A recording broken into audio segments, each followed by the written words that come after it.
In the summer of 1674, workmen demolishing a stone staircase in the Tower of London hit something 10 feet down. It was a wooden chest, and inside it were two sets of small bones, distinctively human in nature. Nobody had reported them missing, and nobody ever claimed them. Yet almost everyone in England knew, or thought they knew, exactly who they were. The problem is that the two boys those bones were assumed to belong to had vanished 191 years earlier, and to this day, no one can prove what happened to them. On April 9, 1483, King Edward IV passed away at Westminster, just shy of his 41st birthday. He'd been a big, vigorous man for most of his life, and his decline caught nearly everyone off guard.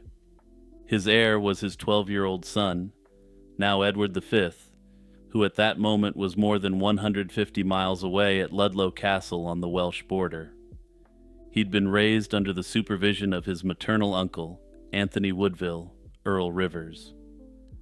Word of his father's passing reached Ludlow on April 14th, and the boy who received it had spent almost his whole life being prepared for exactly this moment. That word maternal, in relation to the uncle he was raised with, matters a great deal here. Edward IV had married Elizabeth Woodville, a widow of relatively minor gentry stock on her father's side. Her large family had spent 2 decades accumulating offices, marriages, and enemies. The old nobility resented them, and none more so than the men who feared the Woodvilles were positioning themselves to control the boy king. Edward V had a younger brother too, 9-year-old Richard of Shrewsbury, Duke of York, who was in London with their mother, and between the two boys stood an entire dynasty's future. The late king's will reportedly named his surviving brother, Richard, Duke of Gloucester, as protector of the realm. Richard was 30 years old, an experienced soldier, and by every appearance a loyal lieutenant who'd governed the north of England capably for years. He was also, at the moment of his brother's death, hundreds of miles away in Yorkshire. The council in London leaned toward crowning the boy quickly, and ruling through a council instead, an arrangement that would have cut the protector's role out from under him. What happened over the next 12 weeks sparked one of the most significant historical mysteries England has ever seen. The new king set out from Ludlow for London in late April, escorted by Earl Rivers and a company of some 2,000 men. Richard of Gloucester rode south to meet the party, joined along the way by Henry Stafford, Duke of Buckingham. On the night of April 29th, Rivers left the king at Stony Stratford and rode back to Northampton to dine with the two dukes. By the accounts we have, it was a pleasant evening. The next morning, Rivers found the inn locked around him and himself under arrest. Richard and Buckingham then rode to Stony Stratford, took custody of the 12-year-old king, and arrested his half-brother Richard Grey, along with his chamberlain, Thomas Vaughan.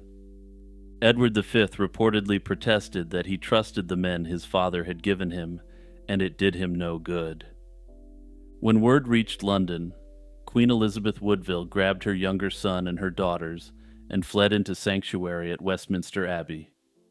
She'd done it before, during an earlier crisis, and she clearly understood what an armed change of custody meant. Richard entered London with the king on May 4th, publicly displaying wagon loads of weapons he claimed the Woodvilles had stockpiled against him. The council accepted him as protector, and Edward V was lodged first at the Bishop of London's palace, and then, on or about May 19th, moved to the Tower of London. That detail sounds extremely sinister in hindsight, but it wasn't looked at that way at the time. The Tower was a royal residence, and kings traditionally stayed there before their coronations. Edward's, originally planned for early May, was rescheduled for June 22nd. Preparations went forward, and Parliament was summoned in the young king's name. And as a brief aside for any of the trivia fans in my audience, The Tower of London officially remains a royal palace today, even though it hasn't been used that way since the 16th century. Then came June, and everything accelerated. On Friday, June 13th, during a council meeting at the Tower, Richard accused William, Lord Hastings, of plotting against him. Hastings had been Edward IV's closest friend, and the man whose warnings had arguably helped Richard secure the protectorship in the first place. But it didn't matter. He was dragged out and beheaded over a length of timber without anything resembling a trial, an act that was viewed as tyrannical by virtually everyone. Several other councillors, including 2 bishops, were arrested in the same meeting. 3 days later, on June 16th, armed men surrounded Westminster Abbey, a highly offensive act. The Archbishop of Canterbury, Thomas Bourchier, went in to persuade the Queen to release her younger son so he could attend his brother's coronation. Whether she believed the promise or simply recognized that the sanctuary could be breached, she gave up the 9-year-old, and Richard of Shrewsbury joined Edward V in the Tower. Both heirs of the House of York were now behind the same walls, in the custody of the same uncle who, in short order, would have no reason to assure their safety. The coronation, as you may have guessed by this point, never happened. On June 22nd, a preacher named Ralph Shaw delivered a sermon at Paul's Cross on the pointed theme that illegitimate offshoots should never take root. He argued that Edward IV's marriage to Elizabeth Woodville had been invalid because the late king had already been contracted to marry another woman, Lady Eleanor Butler. If true, it made both boys illegitimate and theoretically unable to inherit the throne. The claim reportedly traced back to Robert Stillington, Bishop of Bath and Wells, though no proof was ever produced in a church court, which was the only body with jurisdiction to rule on it. On June 25th, Rivers, Grey, and Vaughan were beheaded at Pontefract Castle. On June 26th, an Assembly of Lords petitioned Richard to take the crown, and he graciously accepted, I say with a hint of sarcasm. On July 6th, 1483, he was crowned King Richard III at Westminster, co-opting the coronation plans for Edward V for his own usage. When his first parliament met in January 1484, it passed an act called Titulus Regius, writing the story into law and formally declaring the sons of Edward IV illegitimate. The boys, meanwhile, were presumably still somewhere inside the tower, though what condition they were in was unclear. For what happened next, we lean heavily on a witness nobody knew existed until 1934.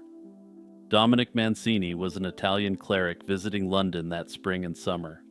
He wrote up an account of Richard's takeover for his patron, the Archbishop of Vienne in France, finishing it by December 1483, within months of leaving England.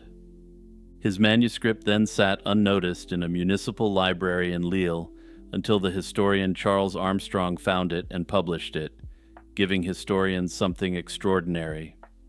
It was a contemporary report with no stake in the Tudor versus Richard conflict that came later. It was, in essence, a completely neutral report on the happenings in England at the time for an archbishop in France who simply wanted intelligence on the matter. Mancini says that after Hastings was slain, the boys' attendants were gradually withdrawn, and the brothers were pulled back into the inner apartments of the tower. They were seen more and more rarely behind the bars and windows, until eventually they stopped appearing at all. The last of their servants to attend them, a physician, reported that the young Edward made daily confession because he believed death was coming for him. Mancini left England knowing nothing more, and he admits as much, writing that he couldn't discover whether the boy had been done away with, or how. A London Civic Chronicle, the Great Chronicle, later recalled the brothers shooting arrows and playing in the Tower Garden in the weeks after mid-June, and then the sightings simply end. After that summer, official records stopped mentioning the sons of Edward IV altogether, and no surviving document places either boy anywhere on Earth again. By autumn, the silence had curdled into rumor, and in October 1483, a rebellion rose against Richard, initially aiming to free Edward V and restore him. Partway through, the plan changed because word had spread that the boys had been eliminated on the orders of the cruel tyrant Richard. The rebels shifted their backing to an exiled claimant to the throne named Henry Tudor instead. The rising failed, and Buckingham, who had joined it against the king he'd helped crown, was executed at Salisbury on November 2nd. By January 1484, the account of what Richard had allegedly done had traveled abroad in a very public way. In a formal address to the Estates General at Tours, the Chancellor of France declared that the sons of Edward IV had been slain and their kingdom handed to the man responsible.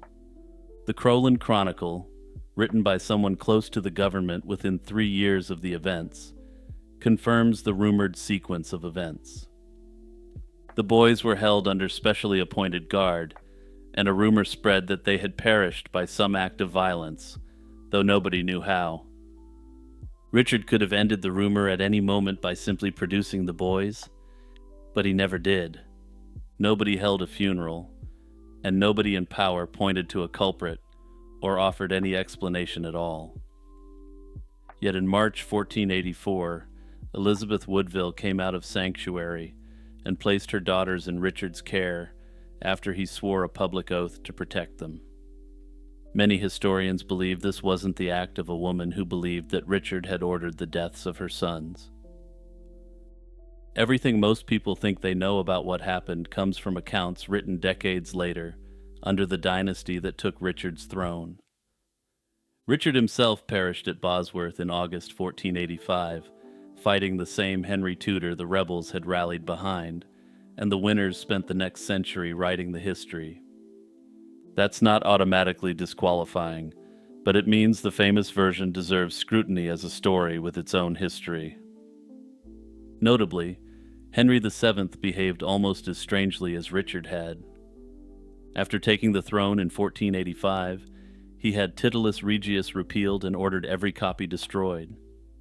He never staged an inquest or announced the boys' deaths, even though proving them dead would have shored up his own position enormously. To some, this indicates that Edward V may have still been alive, since if an inquest proved that he wasn't dead, Henry VII would have been a usurper. The canonical account of the princes in the tower comes from Thomas More, writing around 1513, 30 years after the fact, in a history he never finished in his lifetime. In his telling, Richard sent an agent to order the constable of the tower, Robert Brackenbury, to do away with the boys, and Brackenbury refused. Richard then handed the commission to Sir James Tyrrell, who rode to London and used 2 men, Miles Forrest and John Dighton, to smother the princes under their bedding as they slept. The bodies, More says, were buried at the foot of a staircase under a heap of stones, though he adds that a priest later moved them to a spot nobody could identify. More claims the story came out when Tyrrell, arrested in 1502 for helping a Yorkist fugitive, confessed before his execution in May 1502. No text of any confession has ever been found, and Dighton, the supposed hands-on perpetrator, apparently walked free. It's easy to dismiss Moore's account as Tudor propaganda, and plenty of people have. But in 2021, the historian Tim Thornton published research showing that Miles Forrest's sons were serving at Henry VIII's court in the 1510s, moving in the same circles as More himself. In other words, More may have gotten his information from the family of one of the alleged perpetrators, which would make his account something closer to journalism. Polydore Virgil, the historian Henry VII commissioned, also names Tyrrell as the man responsible, acting on Richard's orders. Shakespeare took Moore's version and welded it into the culture a few generations later, making Tyrell a one-dimensional physical embodiment of evil. These accounts made it seem as though this historical mystery had been closed, but it's more complicated than that. The case never really closed because people kept showing up claiming to be the princes. In 1487, a boy was crowned in Dublin's Christ Church Cathedral as a rival king of England, and an invasion followed on his behalf, ending at the Battle of Stoke that June. The official account says he was an impostor named Lambert Simnel, coached to impersonate a different Yorkist heir. Henry VII pardoned the child and put him to work turning spits in the royal kitchens, where he eventually worked his way up to falconer. Around the same time, Henry stripped Elizabeth Woodville of her estates, and she withdrew to Bermondsey Abbey, a retreat some have connected to the Dublin affair. Then, in 1491, a far more dangerous figure surfaced in Ireland, claiming to be Richard of Shrewsbury, the younger prince, allegedly spared and smuggled abroad. History remembers him as Perkin Warbeck, and much of royal Europe treated him as the real thing, or found it useful to. Margaret of Burgundy, the boy's own aunt, recognized him as a family member. The King of Scotland, James IV, married him to Lady Catherine Gordon, a noblewoman from his own family, in 1496. After a failed landing in Cornwall in 1497, he was captured and confessed to being a commoner's son from the French-speaking city of Tournai. I have to mention here that he made that confession in Henry VII's custody, and let's just say Henry wasn't accepting anything other than his own official narrative. He was hanged at Tyburn in November 1499 after being made to read that confession to the crowd one final time. Notably, this pretender physically resembled Edward IV, with many historians believing that he was actually one of Edward's numerous illegitimate sons. Then there are the bones. The chest found in 1674 lay 10 feet beneath a staircase, said to lead from the royal lodgings to the chapel of the White Tower. This is uncomfortably close to where Moore said the boys were first buried, at least if you ignore the part where Moore said they'd been moved. The remains were reportedly tossed aside with the rubble at first, then gathered up once somebody grasped what they might be, and the king's own surgeon, John Knight, recorded the find. Charles II accepted the identification, and in 1678, the bones were placed in a marble urn, designed by Christopher Wren, and installed in Westminster Abbey. Beneath the urn, there's an inscription that names the boys and squarely blames their uncle. In 1933, the urn was opened and the contents examined by Lawrence Tanner and the anatomist William Wright. They concluded that the ages of the remains largely matched up to the brothers, but the identification was problematic. To give the most egregious example, these experts had failed to realize that animal bones were also mixed into the urn. Modern testing could answer real questions, especially after 2012, when Richard III's own skeleton was found under a parking lot in Leicester. He was identified through mitochondrial DNA matched to living descendants of his sister. But Westminster Abbey, with royal backing, has declined every request to reopen the urn. Though the current king is reportedly warmer to the idea than his mother was, any examination would need approval from King Charles. Ultimately, the crown may have little incentive to uncover an answer. Any discovery touching the fate, identity, or legitimacy of a disputed royal heir wouldn't remain confined to one medieval mystery. It could raise questions about the chain of succession that followed, and therefore about the historical foundations on which every English and British monarch since has stood. Modern monarchy doesn't depend legally on proving an unbroken medieval bloodline, but royal authority has always drawn strength from continuity and lawful descent. A conclusive finding could expose that continuity as more fragile, political, and improvised than official tradition prefers to admit. That doesn't prove a deliberate cover-up, and concerns about disturbing royal graves may be genuine, yet secrecy also protects stability. For the Crown, uncertainty is safer than an answer that might transform an old historical debate into a symbolic challenge to the legitimacy of the dynasty. Hey everyone, it's Jimmy with my usual reminder to hit the notification bell and the subscribe button. Also, don't forget to recommend a historical mystery or any history topic you want to see covered in the comments. As a little aside, I actually had a few dozen requests for the princes in the tower over the last year and a half, so I do take your suggestions, even if it takes time. There's a hole in the record of one of the most famous kings England ever produced. It isn't a battle that's been lost from the historical record or a missing treaty with uncertain terms. It's smaller than that, and in its own unique way, far stranger. Richard the Lionheart wore the crown of England for 10 years, a brief time in which he transformed himself into one of the most widely acclaimed kings in English history.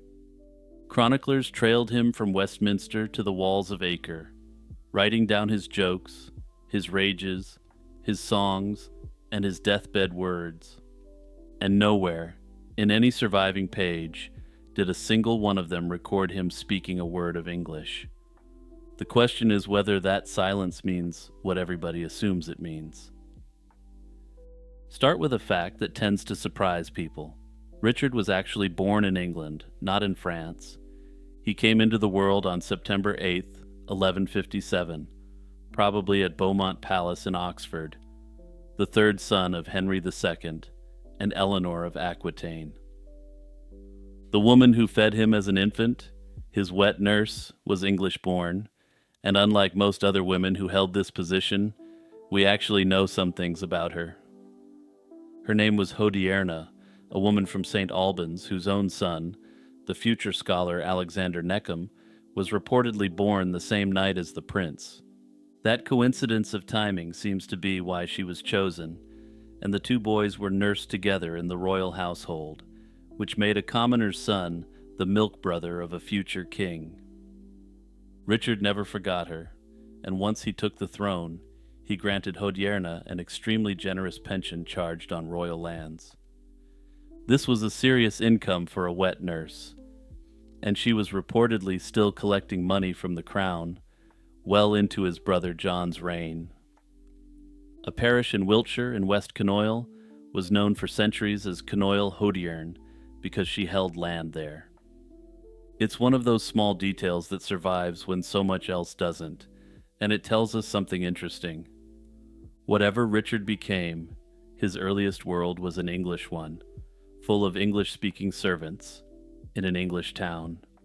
John Gillingham, the renowned historian who has done more than anyone to strip the myths off Richard, makes the point that the boy probably spent much of his childhood in England.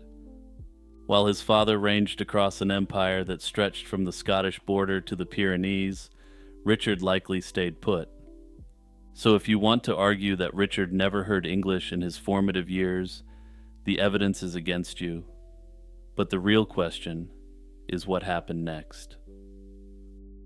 To understand why this question of whether Richard spoke English exists at all, we have to go back to 1066. When William the Conqueror took England, he replaced its ruling class almost entirely, and the new aristocracy spoke Norman French. William himself apparently felt the awkwardness of ruling people he couldn't understand. The chronicler Orderic Vitalis tells us the conqueror tried to learn English in his 40s, so he could hear the complaints of his subjects without an interpreter. However, he found he couldn't spare the time, and ultimately gave up trying to understand the language. For more than a century after that, the language of the English court was French, the language of its records was Latin, and English itself belonged to the common people.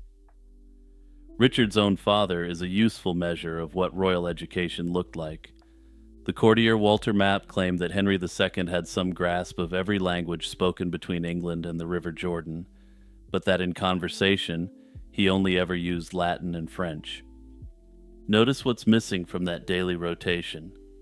The King of England wasn't actively speaking English. Even a king praised for his learning, a king born on the continent but who spent far more time in England than his son ever would, apparently didn't bother speaking English out loud. That's the world Richard grew up in, and nobody expected a King of England to actually speak English, any more than anyone expected him to plow a field. It simply wasn't a royal skill, and that aside, a King of England had numerous trusted retainers who were fully fluent in French, English, and Latin. Whatever English soaked into Richard in the nursery, his life pulled him away from it early. He was his mother's heir, not primarily his father's, and in 1172, at 14, he was formally installed as Duke of Aquitaine in ceremonies at Poitiers and Limoges. From then on, his world revolved around the south of France for considerable portions of his life. Aquitaine was French-speaking only in the loosest sense, because much of it didn't use the French of Paris at all. This was the land of the Languedoc, the language of the troubadours, and Richard had the movement in his blood. His great-grandfather, Duke William IX of Aquitaine, is remembered as the first troubadour whose songs survive. Richard carried on the family tradition, and two of his own compositions have come down to us. He wrote a taunting piece aimed at the Dauphin of Auvergne, and a more famous one he wrote as a prisoner in Germany around 1193.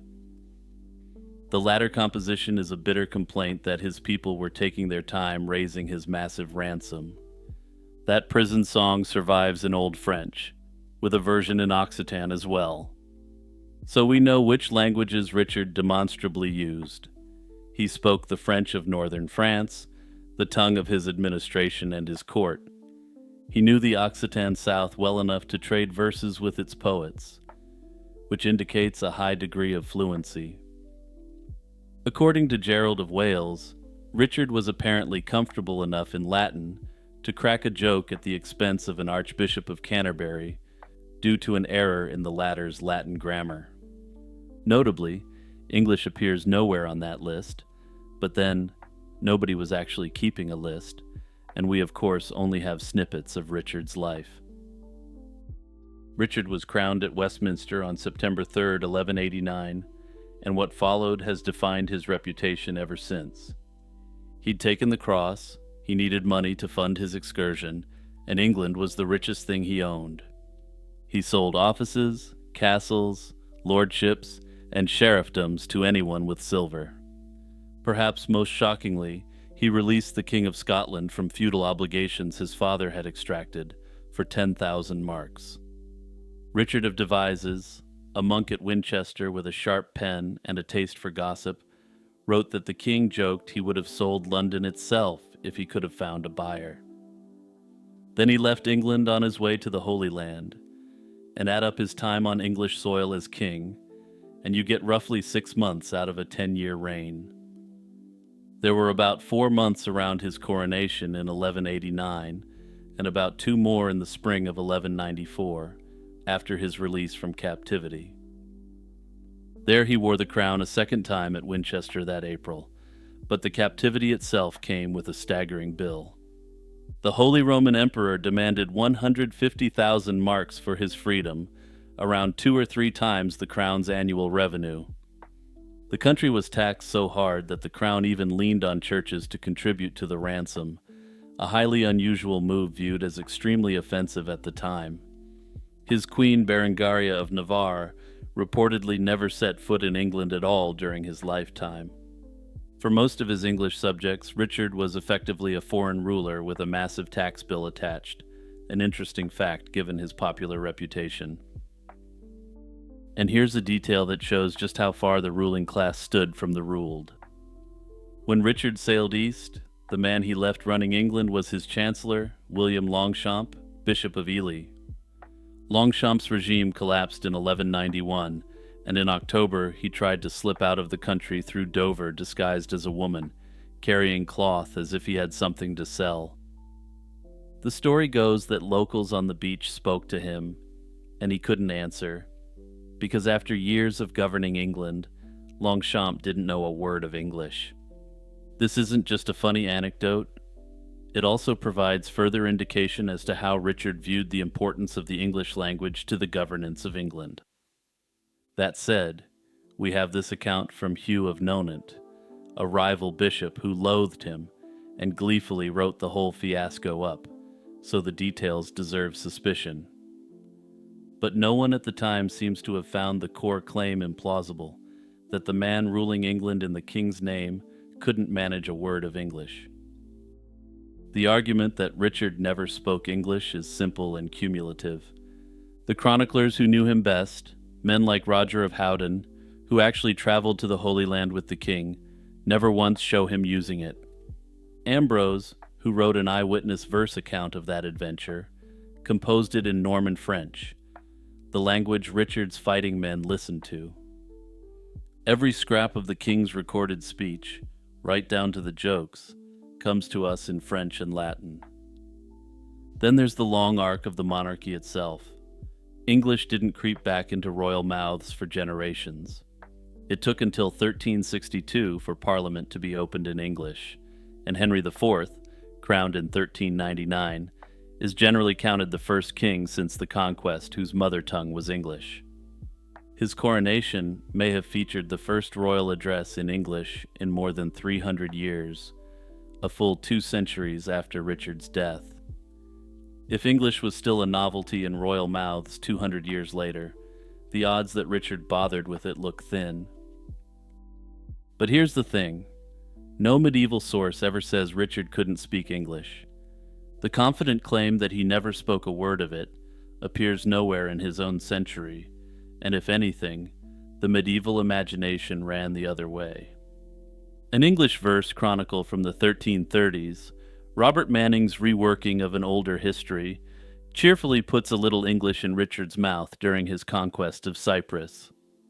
It's far too late to count as evidence, but it tells you medieval readers found nothing absurd about a lion-hearted king who spoke their language. It may have actually been one of the reasons why King Richard had become such a popular ruler, that the common people believed he could converse in their tongue.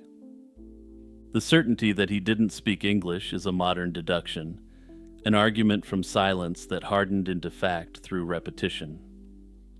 Walter Scott's Ivanhoe, published in 1819, fixed the image of a French-hearted absentee king in a country still bitterly divided between Norman and Saxon. Gillingham and others have pointed out that the division Scott dramatized was already fading by Richard's day. He noted that a royal treasury official writing in the 1170s observed that Normans and English had intermarried so thoroughly that among free men you could hardly tell who was who. Now weigh the actual evidence. Richard was born in England and nursed by a woman from St. Albans. As far as the records show, he didn't even cross to the continent until May 1165, when he was 7 years old. He passed his early years in a household whose servants and grooms spoke English around him every day. Toddlers absorb the language of the people who raise them, whatever the official tongue of their parents happens to be. It's entirely plausible Richard understood some everyday English all his life, even if he never had reason to speak it anywhere a chronicler would bother recording.